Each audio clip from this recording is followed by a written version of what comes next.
નમસ્કાર, હું છું જાવેદ સૈયદ. આપ જોઈ રહ્યા છો ન્યૂઝ ફોર ઇન્ડિયા. રફતારનો કહેર અને દારૂની રેલમછેલ. અમદાવાદના બુટલેગરો થઈ રહ્યા છે બેફામ. અમદાવાદ શહેરમાં વધુ એક રફતારનો કહેર સામે આવ્યો છે. બોપલના વકીલ સાહેબ બ્રિજ પર બે કાર અને આઈસર વચ્ચે ભયંકર અકસ્માત સર્જાયો હતો. બોપલ એસપી રિંગ રોડ પર વકીલ સાહેબ બ્રિજ પાસે થાર અને ફોર્ચ્યુનર કાર વચ્ચે ગમખ્વાર અકસ્માતની ઘટના સામે આવી છે, જેમાં 3 લોકોના કમકમાટી ભર્યા મોત થયા છે. બનાવની જાણ થતાં આસપાસના લોકો દોડી આવ્યા હતા અને બનાવની જાણ કરતાં પોલીસ અને એમ્બ્યુલન્સની ટીમ ઘટના સ્થળે પહોંચી હતી. અકસ્માતમાં એકને ઈજા થતાં સારવાર માટે હોસ્પિટલમાં ખસેડવામાં આવ્યો છે. પોલીસે અકસ્માતે મોતનો ગુનો નોંધીને આગળની તપાસ હાથ ધરી છે. અકસ્માતની તસવીર અને વિડીયો સોશિયલ મીડિયામાં વાયરલ થયા છે, જેના પરથી અંદાજો લગાવી શકાય છે કે બંને કાર વચ્ચે ટક્કર કેટલી જોરદાર રહી હશે. અકસ્માતમાં બંને કારના કચ્ચરઘાર વળી ગયો હતો. એટલું જ નહીં, અકસ્માત બાદ ફોર્ચ્યુનર કારમાંથી દારૂ અને બિયરની બોટલો પણ મળી આવી હતી. પોલીસ હાલ તમામ દિશામાં તપાસ કરી રહી છે. પોલીસના જણાવ્યા મુજબ વકીલ સાહેબ બ્રિજથી રાજપથ ક્લબ તરફ વળતા રોડ પાસે સોમવારે વહેલી સવારે દારૂ ભરેલી ફોર્ચ્યુનર કાર વૈષ્ણવદેવીથી બોપલ તરફ આવી રહી હતી. તે સમયે રાજપથ ક્લબના વળાંક બાજુ એક થાર કારે યુ ટર્ન મારતા બંને કાર વચ્ચે જોરદાર ટક્કર થઈ હતી, જેમાં થારમાં સવાર અજીત કાઠી અને મનીષ ભટ્ટનું મોત થયું હતું, જ્યારે ફોર્ચ્યુનર કારમાં સવાર ઓમ પ્રકાશ પણ મોતને ઘાટ ઉતર્યો હતો, જે ઓમ પ્રકાશ બુટલેગર હોવાનું હાલ સામે આવ્યું છે, કારણ કે ફોર્ચ્યુનર કારમાંથી દારૂનો જથ્થો મળી આવ્યો છે. આ અકસ્માતમાં રાજેન્દ્ર સાહુ નામને વ્યક્તિને ઈજા પહોંચતા સોલા હોસ્પિટલ ખાતે સારવાર હેઠળ છે. અકસ્માત એટલો ગંભીર હતો કે ફોર્ચ્યુનર કારમાં રહેલો મૃતદેહને બહાર કાઢવા માટે ફાયર બ્રિગેડની મદદ લેવી પડી હતી. રેસ્ક્યુ ટીમે કારનું પતરું કાપીને મૃતદેહ બહાર કાઢ્યો હતો. અકસ્માતમાં થારનું પડીકું વળી ગયું છે અને ફોર્ચ્યુનર કારને આગળના ભાગે નુકસાન થયું છે. પોલીસે બંને કાર કબજે કરી આગળની કાર્યવાહી હાથ ધરી છે. બીજી બાજુ અકસ્માત થયેલી કારમાંથી દારૂનો જથ્થો મળી આવતા અનેક સવાલો પણ ઊભા થઈ રહ્યા છે. આવી મોંઘીદાટ કારમાં શું બુટલેગરો દ્વારા દારૂની ખેપ મારવામાં આવી હતી? તો આ અંગેની પોલીસને જાણ જ નથી કે પોલીસ જાણી જોઈને આ માલદાર બુટલેગરો પર આંખ આડા કાન કરી રહી છે, કાં તો પોલીસને માલુમ હોવા છતાં બુટલેગરોને હાઈવેના રસ્તા અમદાવાદ શહેરમાં રાત્રે દારૂની ખેપ મારવા કટકી મળી રહી છે. હાલ તો પોલીસે તમામ દિશામાં તપાસ હાથ ધરી છે, પણ હવે એવું લાગી રહ્યું છે કે ગરમી જતા અને ચોમાસું આવતા જ તેને વેલકમ કરવા અમદાવાદીઓ દારૂની મજા માણતા હોય છે. હવે દારૂડિયાનો દારૂની મજામાં ખલલ ના પડે તે માટે બુટલેગરોએ બાયો ચડાવી લીધી છે અને શહેરના બુટલેગરો માલે તુજાર સુધી દારૂ પહોંચાડવા સજ્જ થયા છે. નમસ્કાર, ન્યૂઝ ફોર ઇન્ડિયામાં સ્વાગત છે આપનું. અમદાવાદમાં જે રીતના અને ગુજરાતમાં જે રીતે દારૂબંધીની વાતો થઈ રહી છે તે માત્ર કાગળ ઉપર જોવા મળે છે.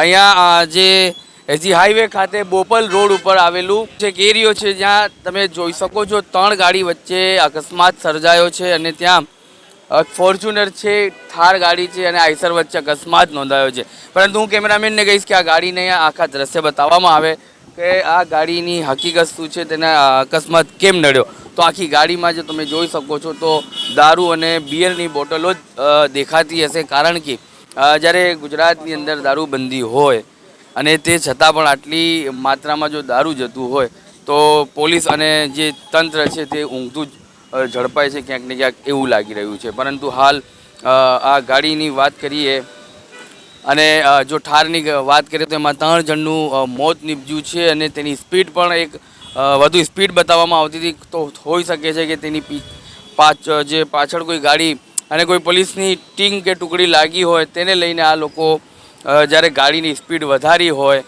તેના બાદ આમને અકસ્માત નડ્યો હોય ને અકસ્માતમાં જે તમે જોઈ શકો છો તે નુકસાન જોવા મળે છે અને 3 લોકોના મોત થયા છે. એના આસપાસના લોકો અંદરો અંદર વાતો કરી રહ્યા છે અને લોકોમાં ખૂબ એક ચર્ચાનો વિષય છે, કઈ રીતના થયું હશે, શું થયું હશે.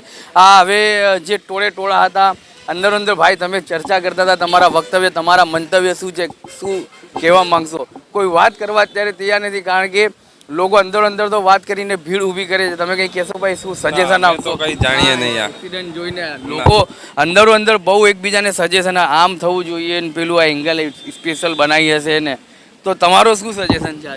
મારો તો આમાં આપણને જ કંઈ ખબર પડતો નહીં. એક્સિડન્ટ નડ્યો છે, તેની સ્પીડ જોઈને સ્પીડ કેટલી લાગતી હશે તમને?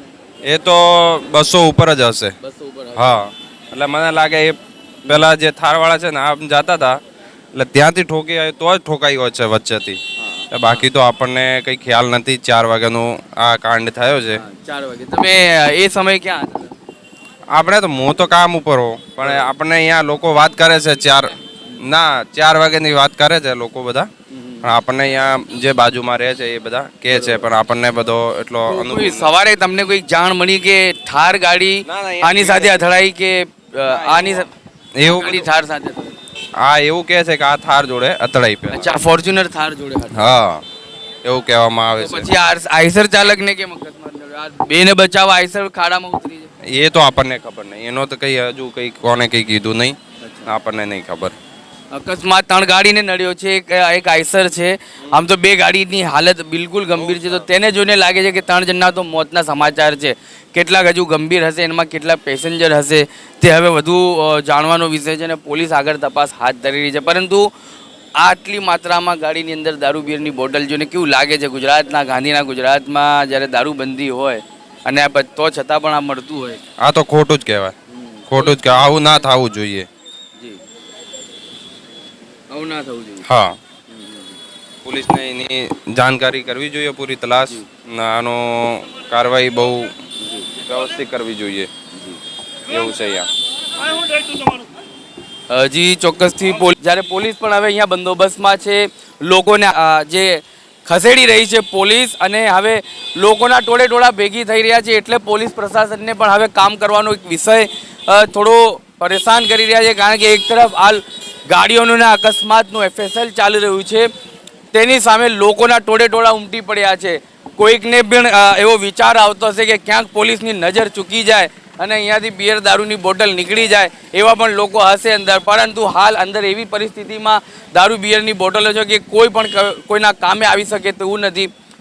તમામ જે માલ છે તેનું નુકસાન થઈ ગયું છે, અને સાથે સાથે ગાડીનું નુકસાન પણ જોઈ શકો છો.